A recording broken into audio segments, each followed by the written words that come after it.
वहीं बगदाद में ईरान का शदीद हमला देखने को मिला। यूएस एम्बेसी और आर्मी बेस पर हमला किया गया है।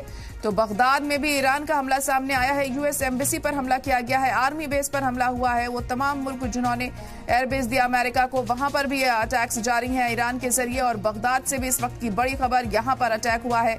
ईरान का शदीद हमला यहां देखने को मिला है। यूएस एम्बेसी और आर्मी बेस पर ये हमला किया गया है।